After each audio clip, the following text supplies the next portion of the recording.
That's 19-year-old Johnny Abraham. He just arrived on Parliament Hill after making a 1,600-kilometer, 2-month trek.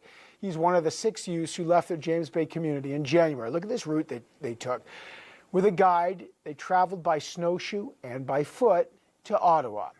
The group swelled by several hundred by the time they reached the capital, with others joining along the way. I was just up there meeting some of them and talking to some of them. Their arrival comes as a furor erupts over various programs in the budget. Mandatory skills training program for First Nations designed to boost employment for Aboriginals. Some are calling it workfare. What message are these young Cree bringing to the capital? Is the government listening? Let's get some reaction to this big event going on at Parliament Hill right now. In the foyer of the House of Commons is the Parliamentary Secretary to the Minister of Aboriginal Affairs, Greg Rickford, is here. Afternoon. So is the NDP ethics critic, Charlie Angus, and the Liberal Aboriginal Affairs critic, Carolyn Bennett. Good to see all three of you here. Good to see you. Thanks for having Greg us. Rickford, let me start with you. Cree walkers on the Hill today. They're obviously there with the support of the Idle No More movement. I spoke with the National Chief, Sean Atleo, who was also just speaking to them, and he said this is a sign that young Cree are very upset with the government and this budget. He said no consultation again with First Nations. What message are these young Cree giving to you? Well, first of all, we want to commend the Cree walkers for their journey and have no issues with the level of engagement they're showing in issues that affect them. Obviously, we have worked together through the Idle No More communications, Evan, in December and January, and I was quite clear that we have common ground. Our government has common ground with people who are, in fact, and as they expressed at the grassroots level, not content with all levels of government that are impacting them. They want greater access to community-level business and to jobs.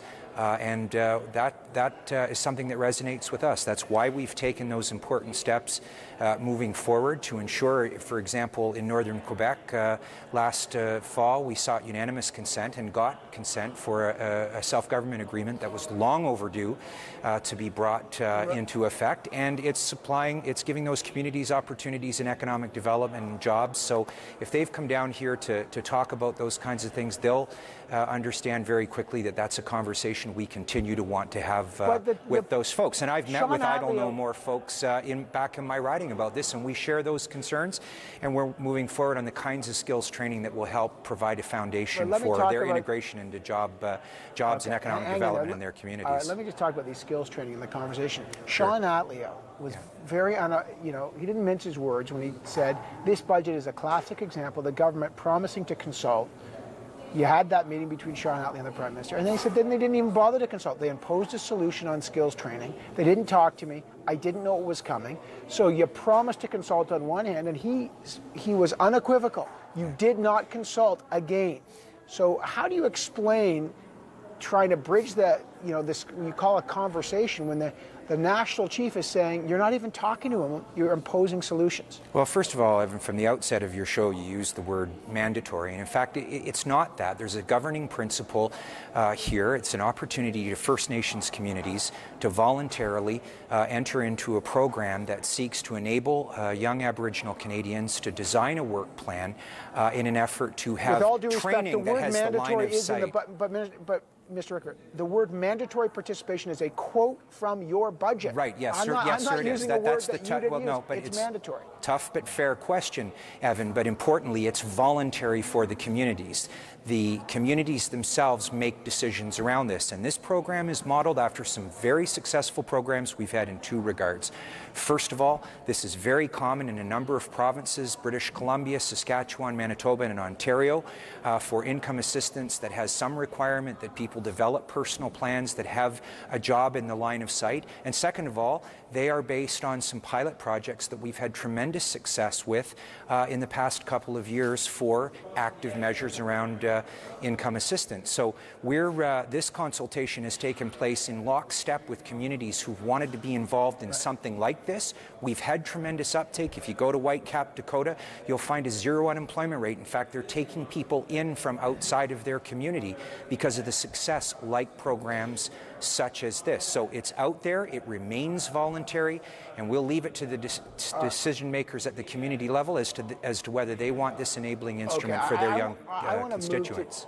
Charlie, what do you make of the walk, the message they're sending? You heard Greg Rickford saying that they're listening and it's a conversation. You've heard what Sean Atleo has to say.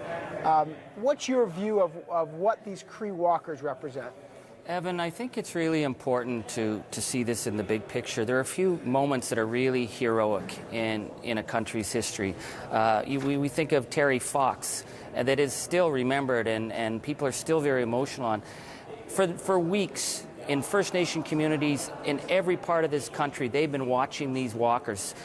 From the day one, the fact that they came down from Wapnagushtwi in January. I was there in January a number of years ago. I've never seen cold, never even imagined cold like that, and I'm from Northern Ontario.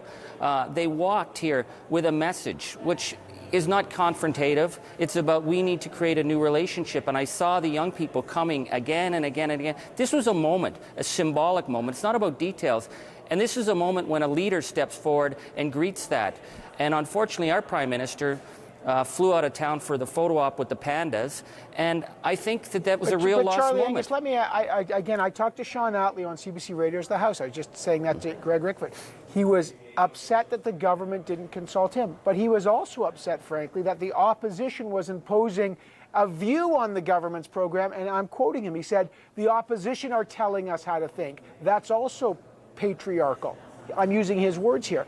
I guess my point is your party using these Cree walkers and maybe even your view of the budget also to impose a view that First Nations have that they may not have at all? Well, Evan, I haven't talked anything about the budget. I haven't talked anything about workfare. I've talked about the message. Evan, What's the message of these walkers? The message, Evan, is this is a moment when we come together regardless of our political stripes to say these are young heroes, that we go out and meet them. That's what we did as New Democrats. So if that's, and I haven't actually seen any Conservatives do that. The Prime Minister, this was his moment. And I got to say, Evan, if there were Native children or young people who marched 1,600 kilometers to show that they could make a better country, the red carpet would have been rolled out for them on Ottawa. Instead, we have a Prime Minister who flew out of the country. Really something else. I think it stands clear. What are you trying to say by that? It's very clear. I don't have to say it, Evan, is that we have a government that shows absolute disinterest when we see efforts by young people to actually bridge the gap, to reach out. And that's this moment. Let's talk about that, the symbolism of what these young people have accomplished, rather than get caught into the either-ors of the budget. We can do that any day. We do that every day, but this is a day for them, and I think this was an opportunity lost from our Prime Minister. All right, what about, Carol Bennett, what's your view on what these Cree walkers represent? Again, I went up there, I spoke to a number of them. Some of them, by the way, had very personal reasons. One young Cree that I spoke to who was on the whole walk, he wanted to talk about unity, but he also wanted to talk about the fact that one of his young child died at the age of 10 months. It was very personal for him. Is this a beginning of a political movement in your view? Absolutely. And I think that we've seen young people involved in Idle No More across the country, but these particular young people have just shown, are just totally inspiring in terms of what personal commitment they showed and the message, as Charlie says, of this positive. It's about hope and respect and unity and all of these good things. It is interesting that the words the parliamentary secretary uses, "I have no issue with." That is again speaks to the way that this government has seen First Nations as adversaries. It's common ground, to be fair. But it is, as Charlie says, should be an opportunity for the Prime Minister to welcome these courageous young people who are themselves trying to reset the relationship in a very positive way. Let me get you. But Evan, you compare that to the skills program, and as opposition, we were furious that the First Nations hadn't been consulted on this, but neither had young people. The very people that are having this imposed upon them weren't asked. You saw how articulate those kids are. Fairness, they know what it takes. Right. If only a third of them are finishing high school, they cannot become a carpenter if they can't do fractions. I think the fundamental, Greg, I want you to respond to this consult.